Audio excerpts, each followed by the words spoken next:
Olá, boa noite. Boa noite. Deslizamento de terra em Morro de Ouro Preto, Minas Gerais, destrói casarão do século XIX. A área já estava sendo monitorada e não há vítimas. Em entrevista ao Jornal da Santa Sé, Papa ressalta o valor da paternidade e a figura de São José. Francisco também recebe no Vaticano membros da presidência da CNBB. Atendimento médico à distância tem aumento registrado nas últimas semanas. A melhora na qualidade de vida com a utilização de cavalos para tratar pessoas com necessidades especiais. Cai número de brasileiros que entraram com o pedido do seguro-desemprego no ano passado. E o início do acampamento na Canção Nova. Transformação interior é a proposta para revolucionar a vida dos jovens.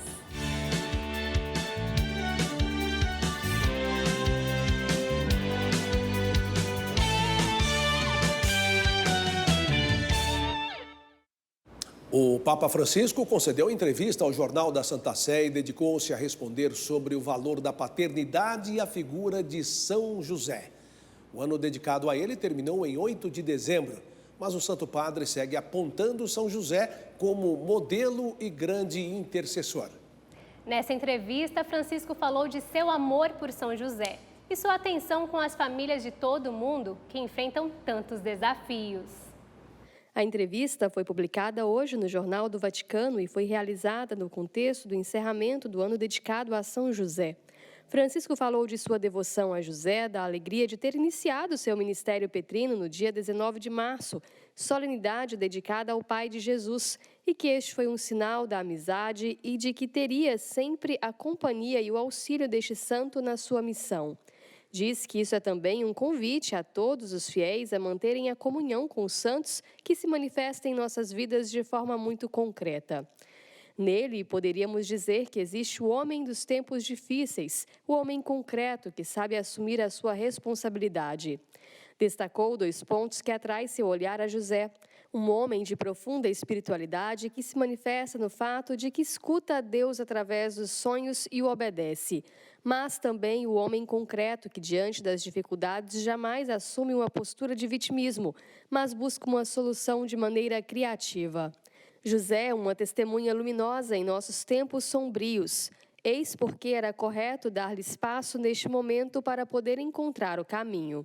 José foi um pai tão bom que Jesus encontrou no amor e na paternidade deste homem a mais bela referência a dar a Deus. E pediu que os filhos de hoje, que se tornarão pais amanhã, não deixem que o papel paterno seja fruto do acaso ou consequência de uma experiência feita no passado, mas que aprendam a assumir com responsabilidade essa missão. Falou que numa sociedade que sofre para tomar decisões, a presença de um pai ajuda a dar impulso e a encorajar a dar passos concretos. Por fim, o Papa falou do heroísmo vivido por tantas famílias, citando as dificuldades de levar o pão para casa nestes tempos de pandemia ou mesmo famílias que são obrigadas a deixar seus países por causa de conflitos. Gostaria de dizer a estes pais e a estas mães que, para mim, eles são heróis, porque encontro neles a coragem daqueles que arriscam as suas vidas por amor aos seus filhos, por amor às suas famílias. O Papa também recebeu hoje a presidência da Conferência Nacional dos Bispos do Brasil, representada pelos 2 vice-presidentes, o arcebispo de Porto Alegre, Dom Jaime Spengler, e o bispo de Roraima, Dom Mário Antônio Silva. O presidente da CNBB, Dom Valmor Oliveira de Azevedo, não viajou devido à situação das enchentes na Bahia e em Minas Gerais. Em entrevista à Rádio Vaticano, Dom Jaime e Dom Mário falaram dos temas tratados com Francisco. Disseram que o Papa os encorajou a avançar, fazendo entender a necessidade de ternura e proximidade. Outro tema do encontro foi o panorama da última Assembleia Geral de como será a próxima, com a aprovação do documento sobre a Palavra de Deus na vida das comunidades. Na ocasião, o Papa Francisco também foi convidado pelos representantes da CNBB a visitar a Amazônia e a região das Missões, no Rio Grande do Sul. Agora a gente muda de assunto e vem para o Brasil, porque desde o início da semana o Canção Nova Notícias vem mostrando a situação das chuvas em Minas Gerais. Apesar da diminuição da intensidade, os impactos das enchentes no fim de semana ainda são sentidos em muitas cidades. Hoje de manhã, um dos municípios históricos mais conhecidos do estado registrou um deslizamento que destruiu um casarão do século XIX. Não houve vítimas. Por volta de 9h10 da manhã, um deslizamento de terra no Morro da Forca atingiu 2 imóveis no centro histórico da cidade de Ouro Preto. O casarão do século XIX, que pertencia à prefeitura da cidade, e o outro imóvel que funcionava como um depósito, foram completamente destruídos. Não havia ninguém no local, que minutos antes tinha recebido a vistoria do Corpo de Bombeiros do Estado, que desocupou a área. Segundo a corporação, parte do Morro da Forca ainda apresenta instabilidade e o risco geológico na região continua alto por causa das últimas chuvas que deixaram o solo muito encharcado. Ouro Preto é uma das 374 cidades mineiras que decretaram situação de emergência desde o início do período chuvoso. Segundo o último balanço da Defesa Civil Estadual, já passa de 30 mil o número de pessoas que perderam tudo ou estão temporariamente fora de casa. Vamos à previsão do tempo. Nesta sexta-feira, a instabilidade perde a força. Vemos uma área maior de sol e chuva mais intensa em pontos específicos. Vamos conferir os detalhes de cada região. No território nortista, a chuva forte se concentrará no Acre, no sul do Amazonas e em Rondônia. O sol aparece no extremo sul de Tocantins, máxima de 30 graus em Palmas. No Nordeste, damos destaque à área em que o sol se espalha pela Bahia, levando esperança aos moradores dos lugares afetados pelas fortes chuvas. O tempo esquenta e começa a secar o solo encharcado pelas enchentes.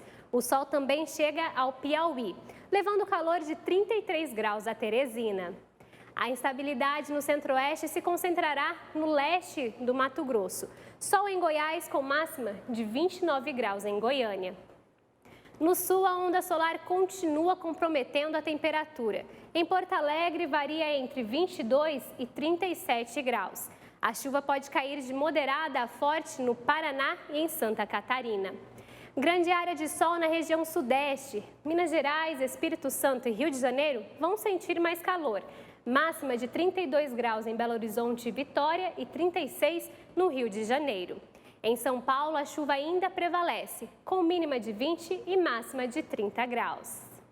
2021 foi um ano de vendas recordes de carros usados no país. A explicação para esse aumento está na produção de carros novos.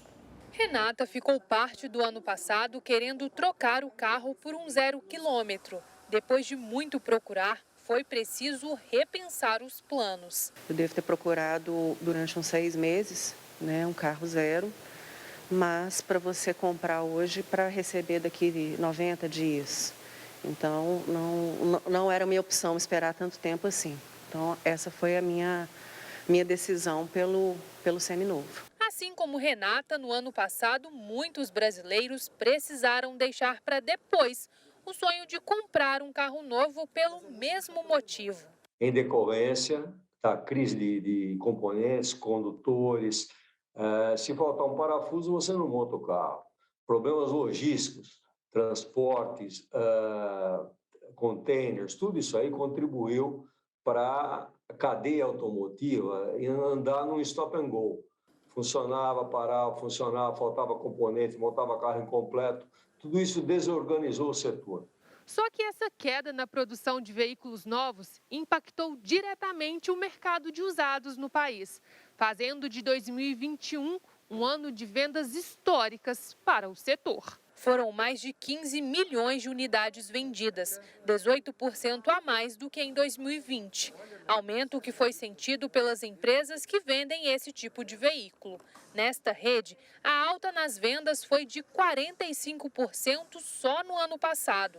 Para dar conta da demanda, foi preciso criar alternativas. Nós criamos um departamento de compra de veículos estruturado, que independesse do outro nosso ramo de veículos novos, nós passamos a comprar carros fora da nossa área de atuação. Trouxemos carros de vários estados e esse foi o nosso grande diferencial para poder atender a demanda.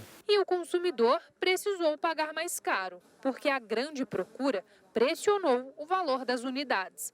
A boa notícia agora é que a partir do segundo semestre, a produção de veículos novos deve estabilizar, podendo deixar o valor dos carros usados mais em conta. Esses índices comecem a se ajustar e o preço também começa a se corrigir para baixo. De Belo Horizonte para as informações de Rodrigo Salles, que está em Brasília e traz, entre outras notícias, matérias sobre leilões dos aeroportos. Boa noite, Rodrigo. Boa noite, Reinaldo. Boa noite, Yara. Boa noite a você que nos acompanha aqui no Canção Nova Notícias. Você gosta de viajar?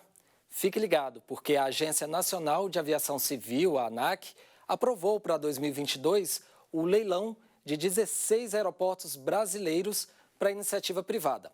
Com isso, passageiros poderão ser beneficiados com melhorias ao embarcar.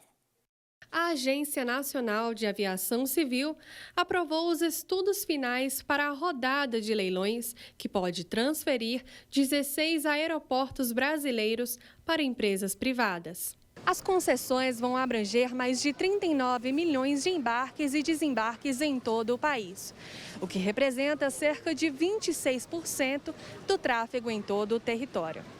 Os documentos serão analisados pelo Tribunal de Contas da União e, caso aprovados, a rodada de leilão deve acontecer nos próximos 6 meses.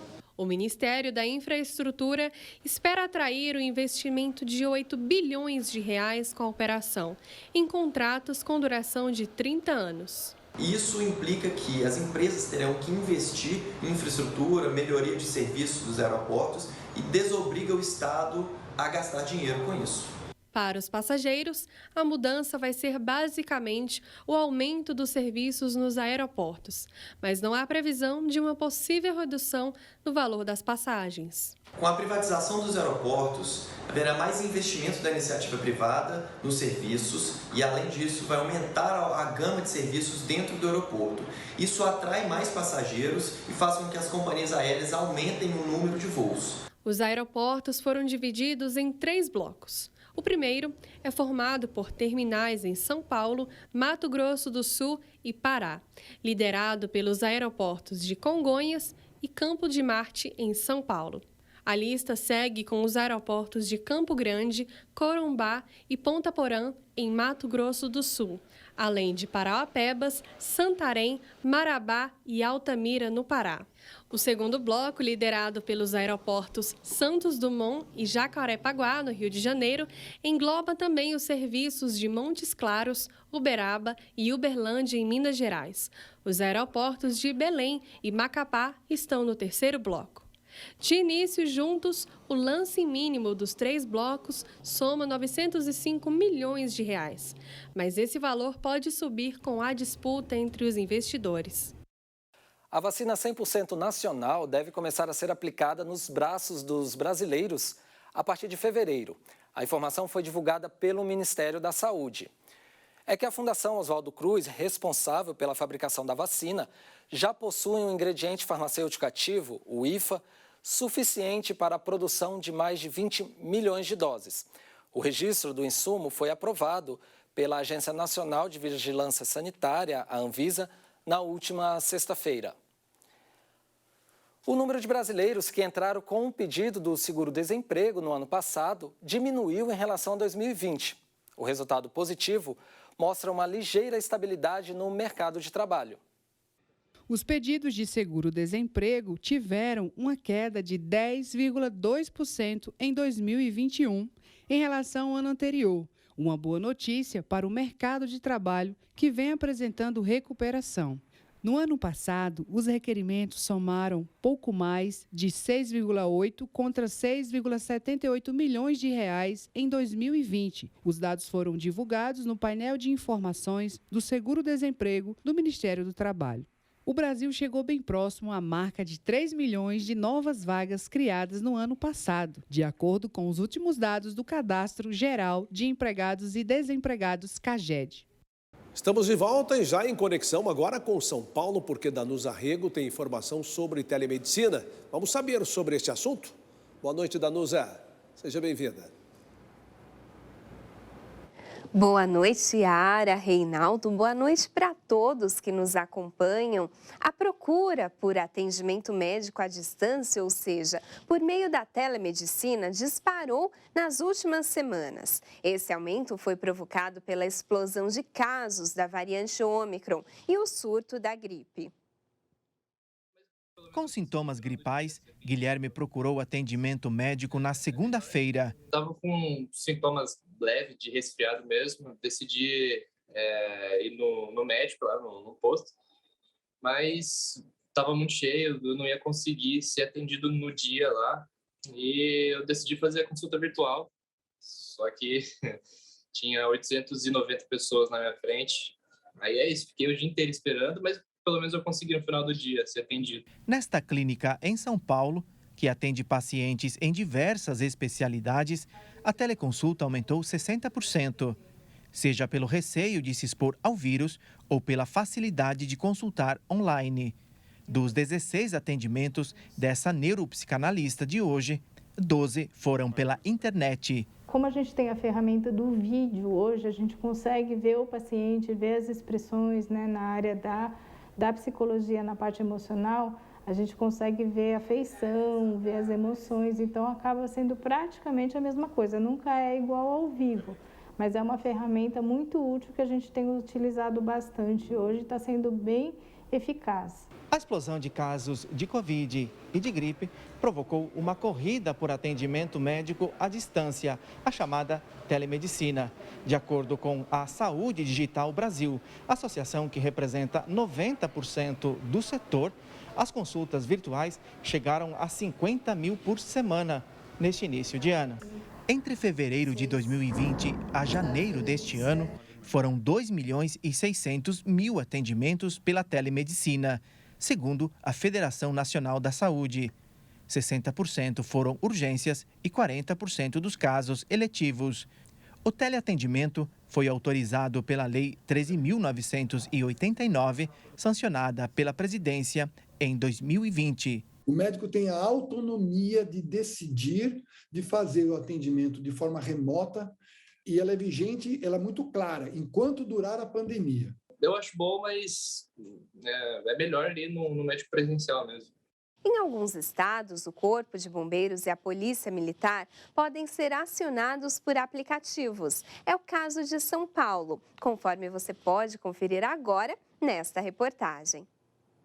No momento de uma emergência, poucas pessoas conseguem ser claras em relação à localização exata do fato, ou mesmo dados básicos. Para facilitar essas e outras situações, o Corpo de Bombeiros lançou o aplicativo Bombeiros Emergência. Principalmente, oferecer mais um canal de acesso às pessoas para acionar o Corpo de Bombeiros. Então, a gente sabe que alguns lugares não possuem cobertura de celular, né? E às vezes tem a de internet. Então, mas outros benefícios foram colhidos, né? Por exemplo, o georreferenciamento, a rapidez no cadastro. Disponível na loja de aplicativos dos sistemas iOS e Android, ele funciona de maneira muito simples. Depois que a pessoa baixa o aplicativo e faz o cadastro, essa é a tela inicial do aplicativo. Então, ele gera uma ocorrência, então ele vai gerar ali uma ocorrência de engasgamento, e ele já cai ali a localização do georreferenciamento. Ele tem que confirmar a localização e responde algumas perguntas. Essas perguntas são respondidas. A partir do momento que ele responde essas perguntas, ele vai enviar uma foto. A partir do momento que ele enviar a foto, a ocorrência é gerada. Outra vantagem deste aplicativo é que, por pedir um cadastro prévio antes da denúncia, ele evita reclamações indevidas e também trotes. Quando a pessoa faz o cadastro, ela se identifica, ela baixa o aplicativo, ela já tem uma tela de orientação para o Corpo de Bombeiros sobre o uso indevido do aplicativo, do serviço de emergência, sobre a penalidade aplicável ao caso da pessoa passar um trote. E a pessoa estando identificada, ela não quer gerar uma ocorrência desnecessária para o Corpo de Bombeiros. Junto com o aplicativo dos bombeiros, foi lançado também no estado de São Paulo o app 190SP, dedicado às denúncias feitas à Polícia Militar.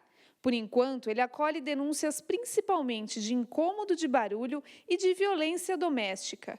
As reclamações podem ser feitas de maneira anônima. Acompanhando a era tecnológica, esses novos recursos trazem mais facilidade e agilidade para serviços tão essenciais. Daqui de São Paulo eu já me despeço e a gente volta a se encontrar amanhã cedo, às 9h30, no Canção Nova Notícias, edição da manhã. Até lá, fique com Deus. Obrigada, Danusa. Boa noite. Após 10 anos fechado, o Centro de Ecoterapia em Aracaju voltou a funcionar. Quem tem filho com necessidades especiais sabe da importância desse tipo de terapia com cavalos, que oferece uma sensível melhora na qualidade de vida dos pacientes. O objetivo principal de colocar a pessoa com deficiência sobre o cavalo é torná-la cada vez mais independente. O paciente sempre está acompanhado do equitador, do fisioterapeuta, e quando começa a interagir com o animal, acontece o progresso no tratamento. Os ganhos são inúmeros, né? Desde os ganhos psíquicos, motores, né? Afetivos, a relação social. A ecoterapia já é utilizada em várias partes do mundo há mais de 100 anos, principalmente por pessoas com síndrome de Down, paralisia cerebral, autismo, também esclerose múltipla, além das pessoas com transtorno de déficit de atenção e hiperatividade, a TDAH. Os pacientes melhoram o desempenho no equilíbrio e na postura, aumentam a capacidade de decisão. O filho do Josivaldo, ainda na infância, foi diagnosticado com autismo com alto espectro.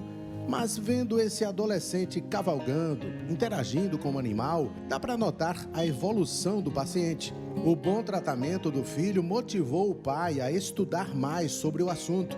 Hoje, faz parte da equipe desse novo centro em Aracaju. A pessoa começa a desenvolver habilidades que a gente nem percebia antes que ela tinha. E aqui é um ambiente que a ecoterapia, ela busca o potencial de cada indivíduo, de cada praticante. O centro funciona no Parque da Cidade, na zona norte da capital sergipana. O lugar, reativado por uma ONG, estava fechado há 10 anos. O Batalhão da Restauração, que já tem longa experiência com recuperação de dependentes químicos, abre agora essa nova vertente com a ecoterapia. Me doía no coração quando eu passava aqui e vi isso aqui fechado.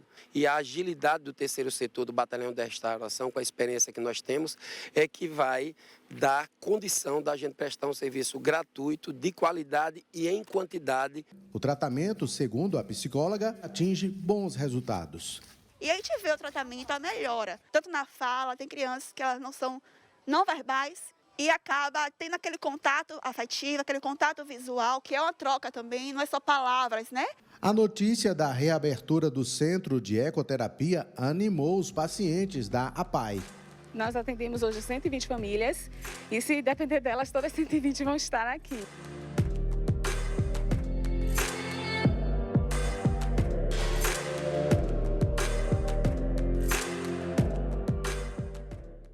Voltamos com Canção Nova Notícias para falar da Canção Nova, que investe 24 horas de sua programação no desafio de propagar os ensinamentos de Jesus Cristo pelo Brasil e o mundo. Olha, para exercer esta nobre missão, nós precisamos alcançar nossa arrecadação mensal, que só é possível com a contribuição de sócios e benfeitores. Vejam só, nós estamos com 38% de nossa meta na campanha desse mês.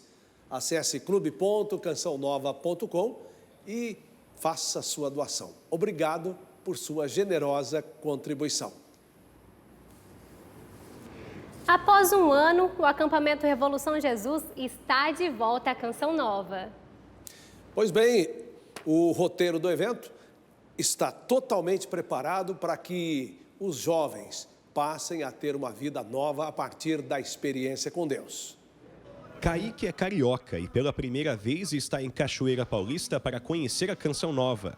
E desde o primeiro instante, experimenta a providência de Deus. Como Deus faz tudo da forma que Ele precisa fazer, cá estamos falando do primeiro dia da Revolução Jesus e nós vamos aproveitar ao máximo, porque nada é coincidência, Jesus sempre faz tudo com algum propósito. Ele veio com os pais que conheceram a Canção Nova pela televisão em 2020, durante a pandemia.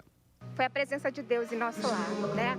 Foi uma coisa muito forte, onde a palavra de Deus entrou e começamos a fazer um caminho com o Senhor, através da Canção Nova. Estar na Canção Nova para mim, é estar mergulhado na unção dos Deus.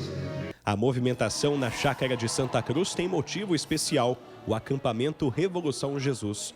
O evento, que começou nesta quinta, marca o reencontro da juventude católica do Brasil após um ano difícil. Todos os anos de Revolução Jesus, nós tivemos essa experiência de ver os jovens fazendo uma experiência concreta com Deus, tendo suas vidas transformadas. E nesse ano nós sabemos que, diante de todo o contexto que nós estamos vivendo, Deus tem uma graça especial. Com o tema Metamorfose, a proposta do Revolução Jesus é levar o jovem a um processo de transformação. E esse processo é tão intenso que diversos testemunhos têm chegado à Canção Nova. Um deles resultou em matrimônio. Marli e Marcelo se conheceram no Revolução Jesus de 2017. 1 ano e 7 meses depois, em um 12 de outubro, se casaram. Uma revolução de Jesus na vida de um casal, com a intercessão de Nossa Senhora Aparecida. Sempre com amor, humildade, paciência. Acredite nos sonhos de Deus. Os sonhos de Deus são maiores e melhores que os nossos. E para você que ainda está em dúvida se vem ou não para o Revolução, a Carla de Rondônia tem um recado importante. Você que está em casa, se tiver oportunidade, venha, que é muito bom. É isso que nós queremos, uma transformação, um desejo novo, um momento novo, um fogo novo. Então, o acampamento já começou e nós estamos recebendo aqui em nossos estúdios o Gabriel Correia. Seja bem-vindo, Gabriel. Muito obrigado por estar conosco aqui. Muito obrigado. É uma honra para mim estar pela primeira vez aqui no Canção Nova Notícias. Eu tenho um carinho muito especial por aqui, né? Porque a minha esposa é jornalista aqui. Um beijo para ela, que está assistindo. Então, eu vou perguntar para você, conta um pouquinho da sua trajetória na música católica. Olha, eu sou filho do diácono Nelsinho Correia, né? E aqui na Canção Nova, sempre fui envolvido com música, né? Tocando nos acampamentos, nas quinta-feiras de adoração. E eu, com 13 anos, já comecei a sair em missão com o Cantinho da Criança como baterista. E logo depois tive a banda Conexa, lançamos 2 CDs aqui pela Canção Nova como baterista. E hoje vou lançar o meu primeiro EP como cantor solo, o EP O Rumo, logo mais às 21 horas no Revolução Jesus. E, Gabriel, o que representa para você este primeiro projeto de carreira solo?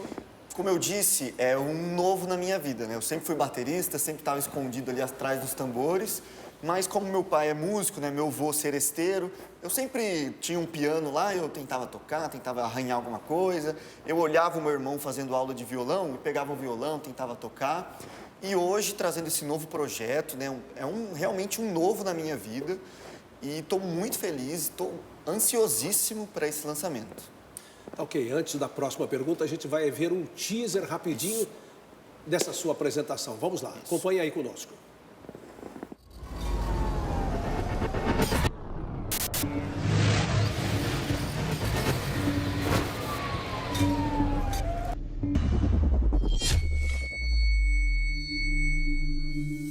O ritmo frenético que vivemos nos faz esquecer que devemos ser anunciadores do Evangelho. O vai e vem da vida, os problemas e as turbulências turvam a nossa visão e nos confundem a todo tempo. Mas nós devemos não só pregar com o microfone nas mãos, como diz São Francisco, pregue o Evangelho e, se preciso, use as palavras.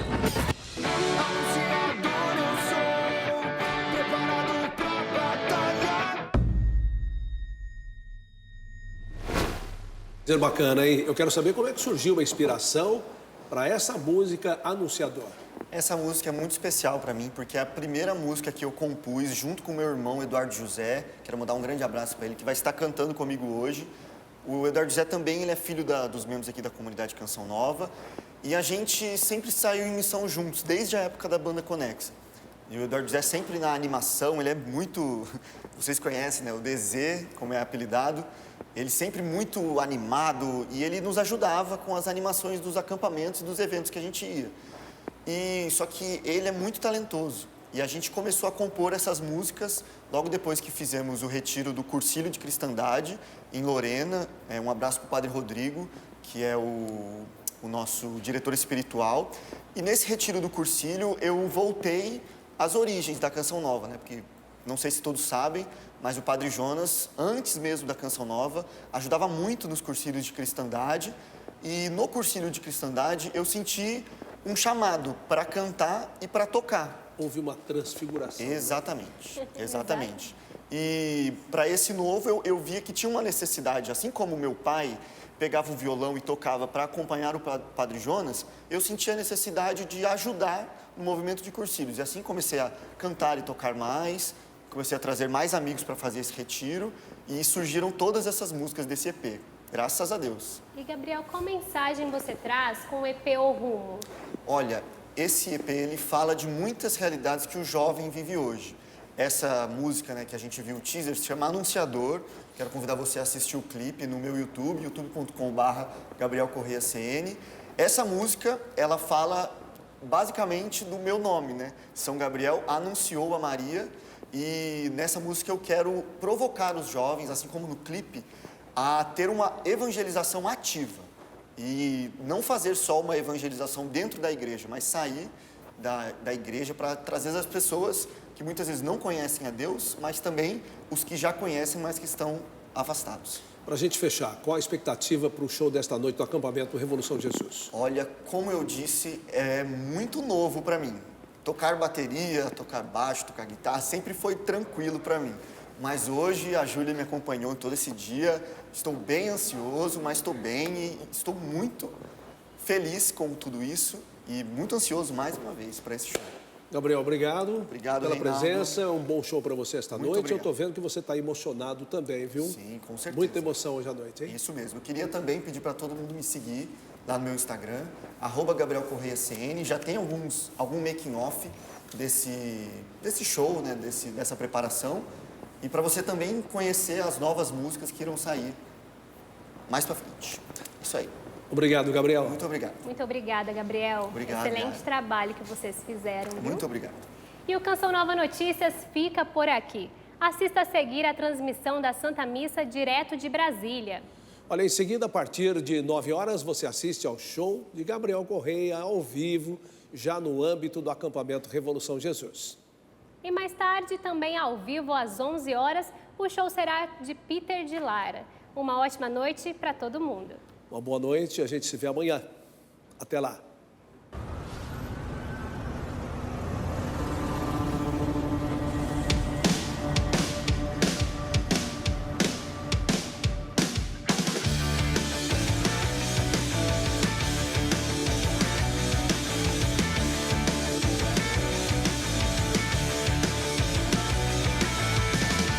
Eu fui criado pra louvar e exaltar o nome do Senhor. Em todas as nações eu vou cantar, levando o seu nome, pois estás dentro de mim.